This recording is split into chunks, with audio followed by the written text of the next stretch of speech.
Jest IV wiek przed naszą erą.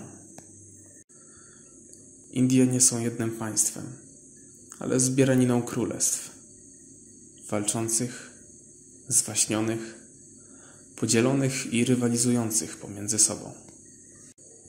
Do czasu. W 326 roku przed naszą erą na podbój Indii wyruszył wielki wódz Aleksander Wielki. Próbę jego powstrzymania podjął pomniejszy hinduski król.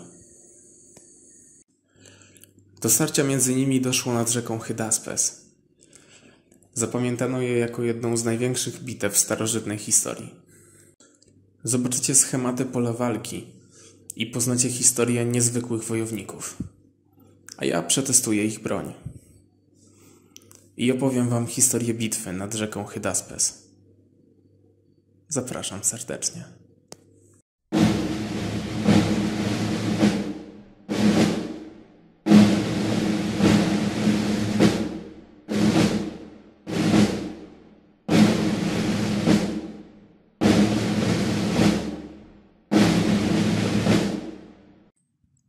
Od początku swoich rządów Aleksander toczył liczne wojny. W ciągu zaledwie 4 lat położył na kolana najpotężniejsze do tej pory imperium perskie. W roku 327 przed naszą erą, po ostatecznym ustabilizowaniu granicy na wschodzie, zaledwie 29-letni król rządził największym państwem, jakie do tej pory istniało na świecie. Jednak dla ambitnego wodza było zbyt małe. Żądny nowych triumfów spoglądał ku Indiom. Ponieważ te były podzielone na małe państewka, nie oczekiwał, aby kampania stanowiła zbyt duży problem. Przygotował więc swoich ludzi do następnej wojny i już pod koniec 327 roku przed naszą erą był do niej w pełni gotowy. Na przeszkodzie stanęła mu jednak geografia. Zresztą nie jemu pierwszemu. Od północy subkontynent indyjski ochraniają przed wszelkimi wrogimi armiami potężne pasma górskie. Z kolei od zachodu dostępu do kraju broniły 2 potężne rzeki: Indus i Hydaspes. Leżące między nimi królestwo Pendżabu miało stać się pierwszym celem Aleksandra. Szybko okazało się jednak, iż cel ten wcale nie wymaga wykorzystywania siły. Król Pendżabu, Ambi, był tak przestraszony ogromem macedońskich sił i złą sławą, jaką niósł za sobą Aleksander Wielki, że sam postanowił zgłosić się do niego z pewną propozycją.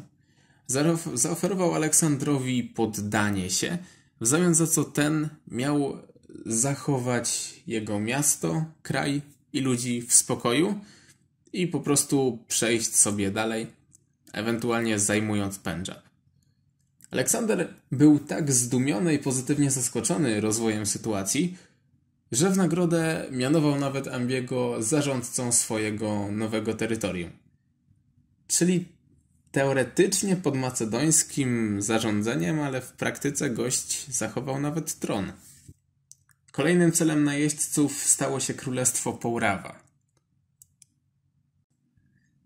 Jednak Aleksander miał trafić na godnego przeciwnika. Królem Pourawy był Porus. Wieloletni i doświadczony wojownik, który nie zamierzał się poddawać. W styczniu 326 roku przed naszą erą Porus otrzymał od Aleksandra list, w którym władca proponował mu spotkanie.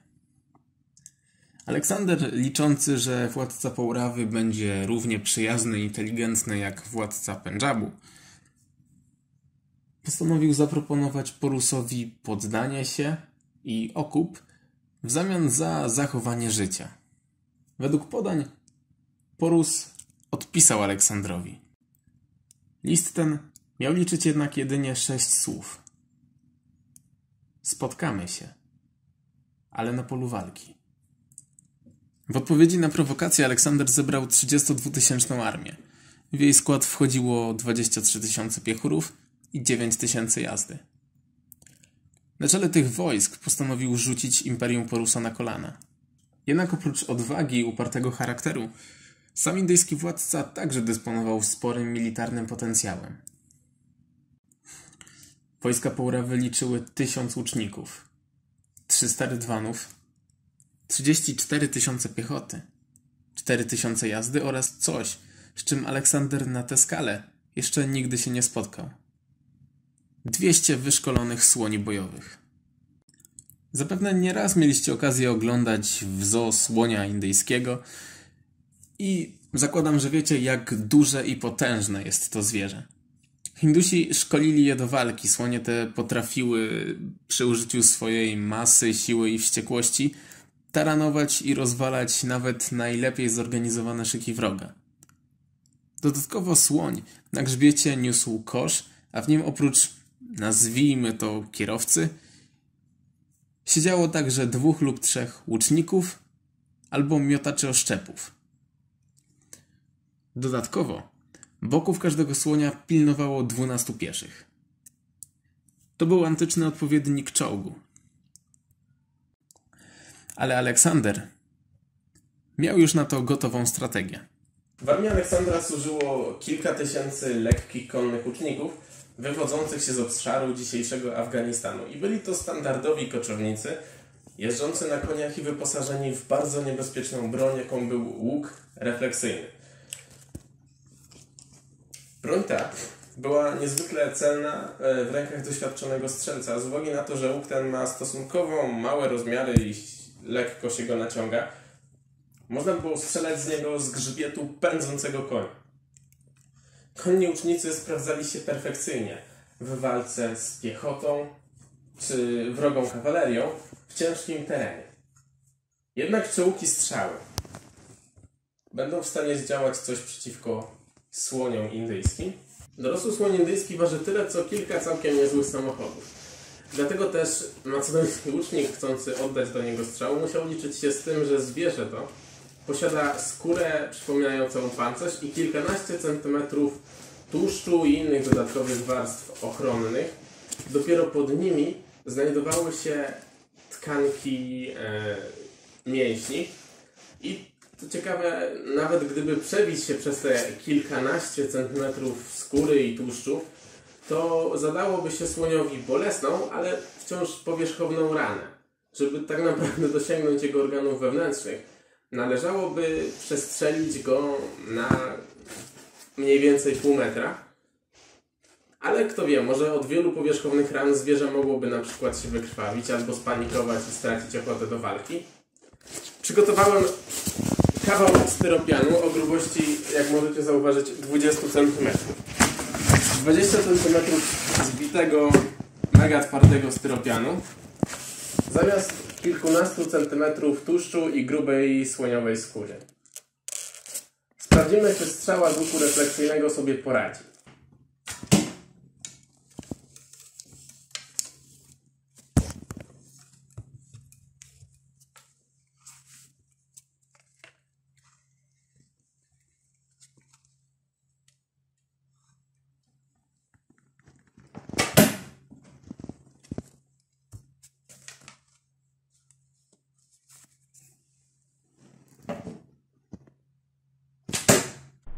Test został wykonany, a oto chwila prawdy.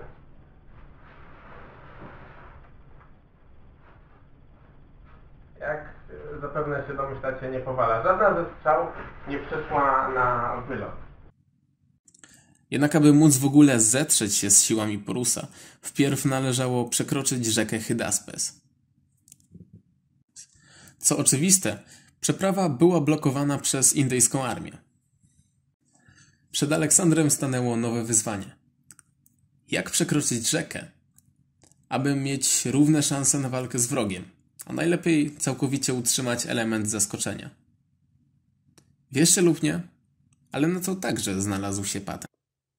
Rozpoczął od sprowadzenia do obozu dużych ilości zboża. Chciał w ten sposób przekonać króla Porusa, że zamierza poczekać z przeprawą do pory suchej, kiedy poziom wody w rzece, jak sama nazwa wskazuje, opadnie. Król łatwo w to uwierzył. Następnie Aleksander rozpoczął swoistą zabawę w kotka i myszkę, bo razem ze swoimi ludźmi dzień w dzień maszerował. Najpierw w górę rzeki, potem w dół, potem jeszcze raz w górę. I tak w kółko. Dzięki temu król Porus uwierzył, że Aleksander szuka w ten sposób miejsca na przeprawę. I maszerował za nim. Może wyglądało to śmiesznie, ale tak naprawdę było to genialne posunięcie ze strony hinduskiego króla. No bo gdziekolwiek Grecy, Macedończycy, ludzie Aleksandra generalnie postanowiliby się przeprawić, tam już po drugiej stronie czekałyby wojska indyjskie gotowe do walki. W jakimś czasie jednak Porus uznał, że nie ma sensu przemieszczać całej armii, w związku z czym rozstawił wzdłuż rzeki wartowników. Aleksander w odpowiedzi przeszedł do trzeciej fazy planu. Nakazał swoim ludziom, aby każdej nocy palili ogniska i robili masę hałasu, przemieszczali się z miejsca na miejsce i przez pierwsze kilka dni wyglądało to jak swoisty żart na prima aprilis. Hindusi się zbierali, spinali, byli gotowi do odpierania macedońskiego ataku, a Macedończycy tak sobie tańczyli wokół ogniska. Zgodnie z oczekiwaniami Aleksandra, po kilku tygodniach wartownicy przyzwyczaili się do gwaru na drugim brzegu rzeki. W ten sposób Aleksander był w stanie pod osłoną hałasu wyprowadzić część ludzi z obozu, teoretycznie bez wiedzy hinduskich wartowników. W końcu pewnego czerwcowego wieczoru Aleksander uznał, że jest gotowy. Pod osłoną nocy wyprowadził sporą część armii z obozu i zgodnie z jego wcześniejszymi założeniami wartownicy króla nie zauważyli tego. Następnie Macedończycy przedostali się około 30 km w górę rzeki. Tutaj doszło do dosyć ciekawej, ale jednocześnie przerażającej dla macedońskich wojsk sytuacji. Swoją drogą był to jeden z niewielu, jeżeli nie jedyny błąd taktyczny w historii całych wojen Aleksandra Wielkiego. Zapewne zastanawia was, co takiego zrobił.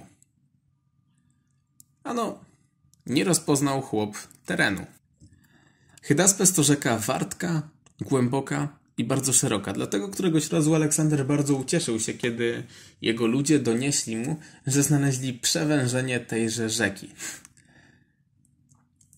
Pod osłoną nocy Grecy rozpoczęli przeprawę.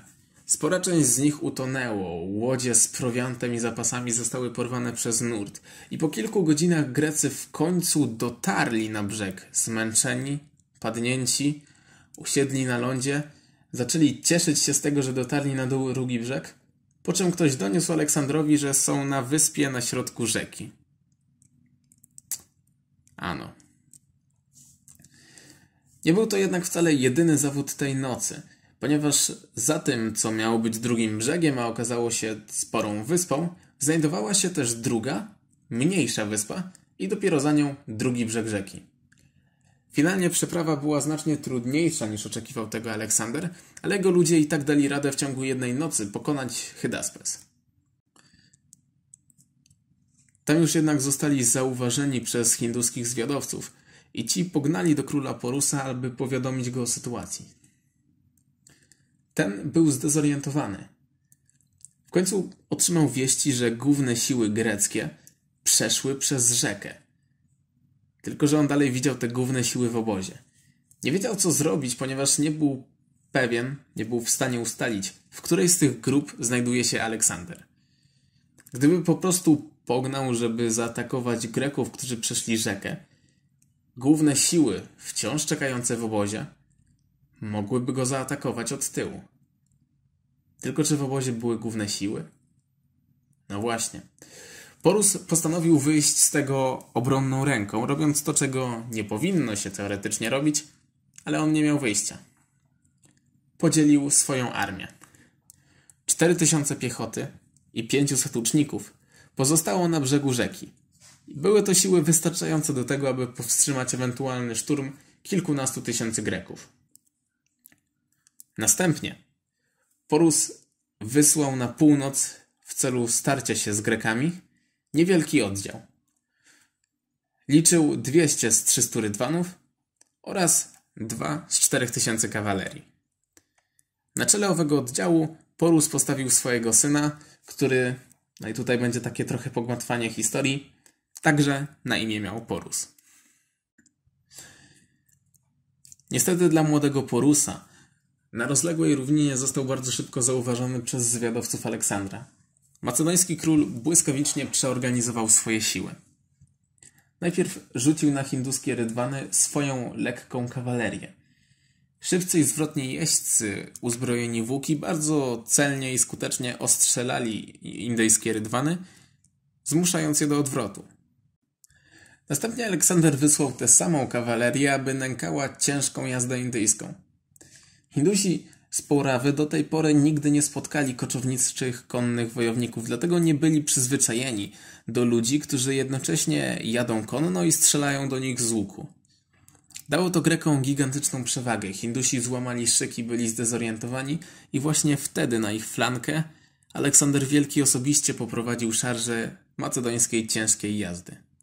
W ciągu niespełna godziny wszystkie hinduskie siły zostały rozbite. Natomiast młody książę Porus poległ w bitwie. Przewagę Grekom zapewniała nie tylko taktyka, ale używana przez nich broń biała, znacznie lepsza od mieczy hinduskich. Główną macedońską bronią do walki w zwarciu był krótki miecz, kopis. Być może nie robi on zbyt dużego wrażenia, ale w czasach, kiedy ludzie byli trochę mniejsi niż dzisiaj, miecz też wydawał się dłuższy i większy. Poza tym właśnie jego krótkie rozmiary i dosyć mała waga sprawiają, że jest bardzo wygodny. W pakiecie do niego dochodziła tarcza. Taktyka macedońska polegała na tym, aby zaatakować przeciwnika i używając swojej masy za pomocą tarczy sparować jego cios, a później za pomocą tego miecza, który przez swój kształt idealnie nadawał się do odrąbywania poszczególnych części ciała, skosić mu rękę, nogę, albo od razu iść na całego i pozbawić go głowy. Zobaczmy, ile to jest warte.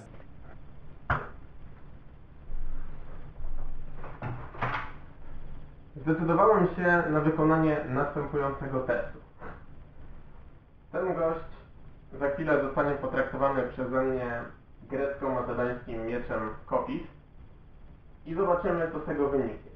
Ponieważ miecz ten nadaje się do wykonywania pchnięć, ale został zaprojektowany, jak już Wam mówiłem, głównie do cięć i uderzeń, spróbuję zadać właśnie takie uderzenie. Konkretnie spróbuję za pomocą tego czegoś pozbawić tego typa głowy i zobaczymy, jak to się skończy.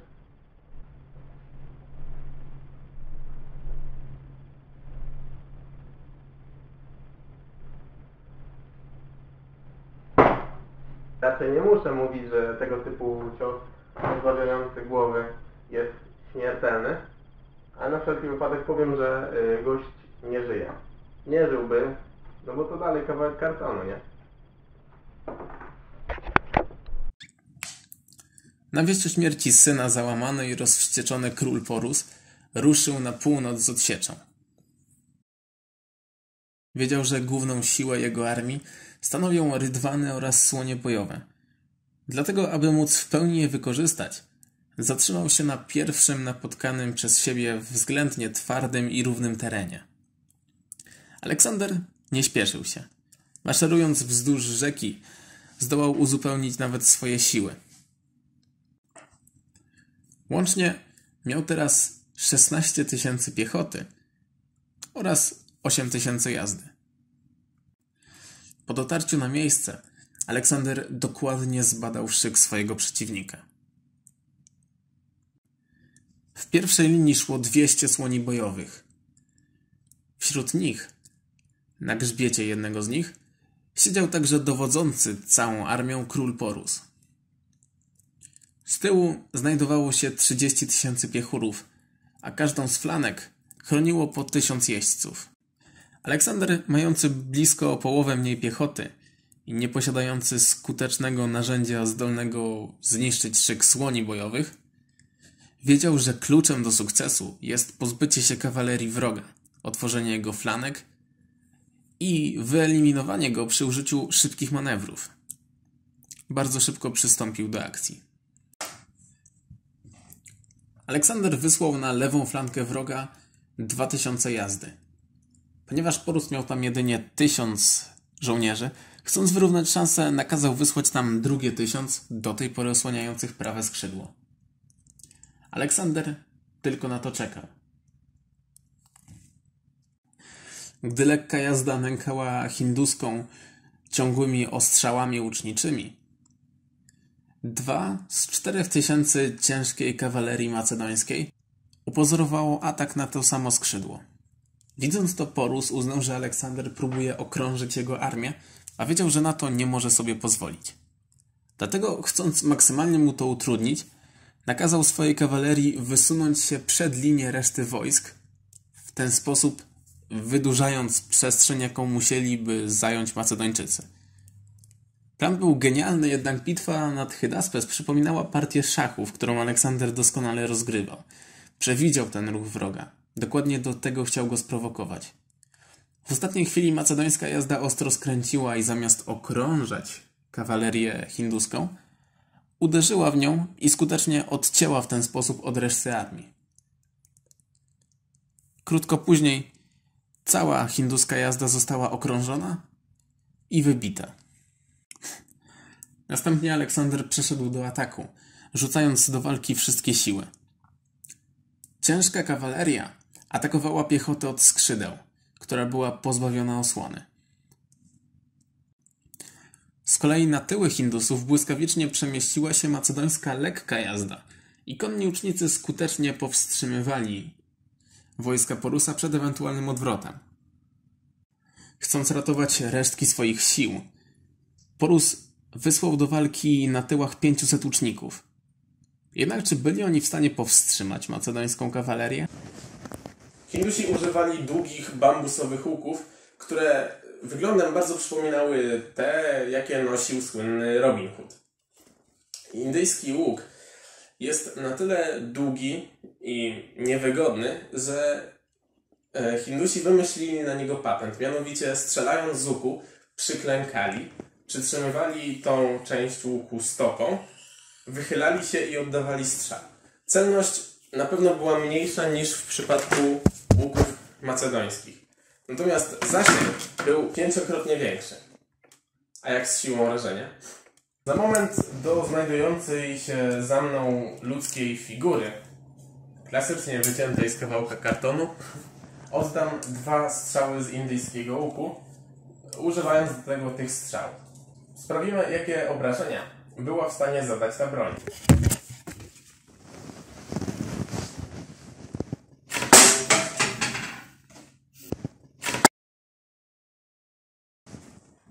Ten strzał jest na pewno bardzo bolesny i niekomfortowy.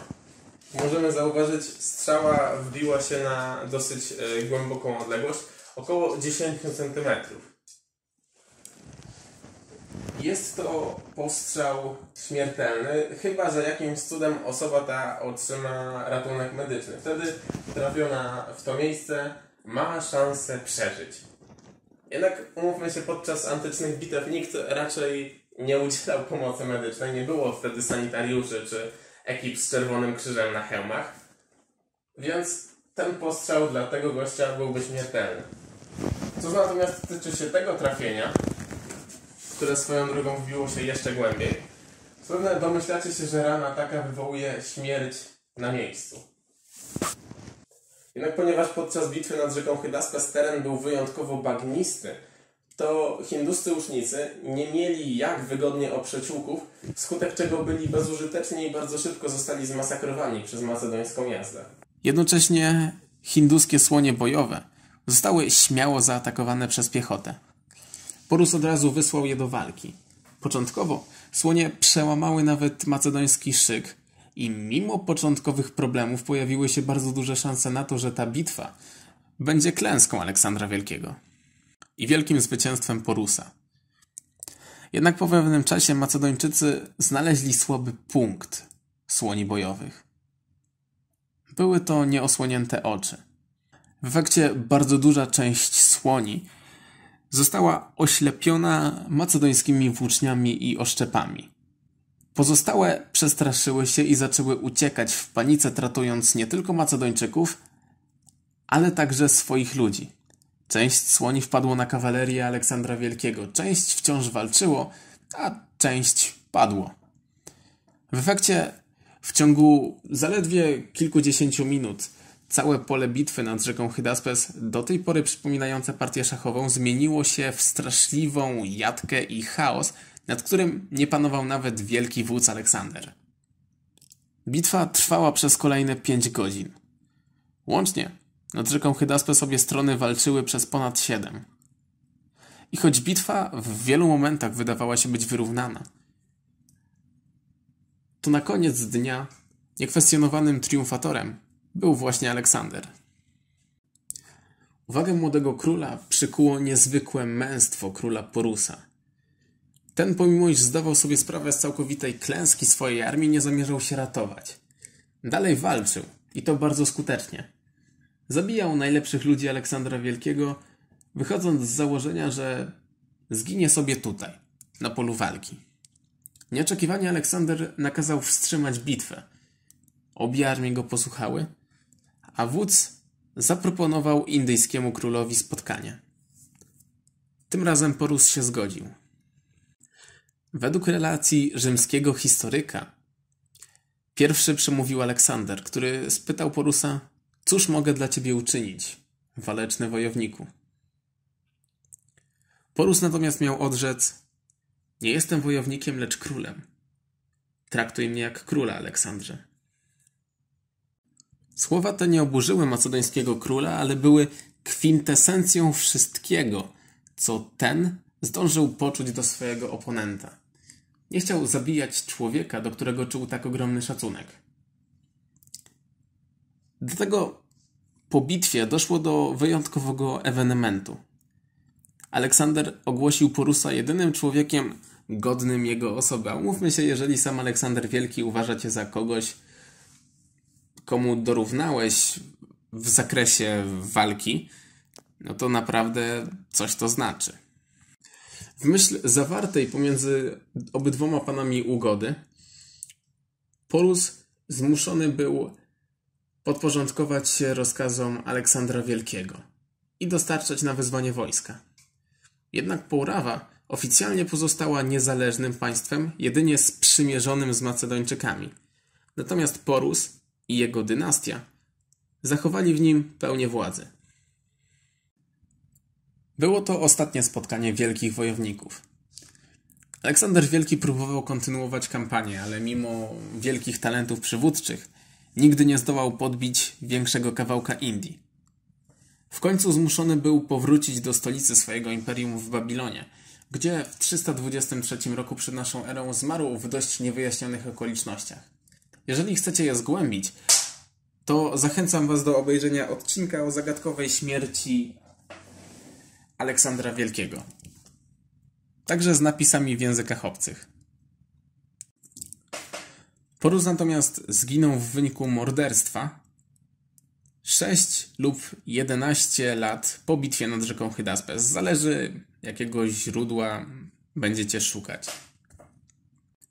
Indie natomiast przez kolejne 1000 lat kilka razy były naprawdę bliskie pełnego zjednoczenia. Ostatecznie jednak pozostały polem bitwy.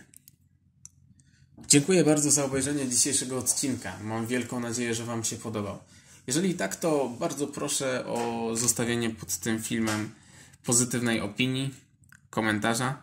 Napiszcie, o czym jeszcze chcielibyście usłyszeć na moim kanale historycznym. Poza tym będzie mi bardzo miło, jeżeli zdecydujecie się wesprzeć mój kanał. W zamian za to otrzymujecie szereg dodatkowych bonusów. Jeżeli chcecie to zrobić, możecie kliknąć ten niebieski przycisk wesprzyj obok przyciska subskrybuj lub przejść na stronę Patronite'a, gdzie opcji wspierania macie jeszcze więcej. Link jest na dole w opisie tego filmu.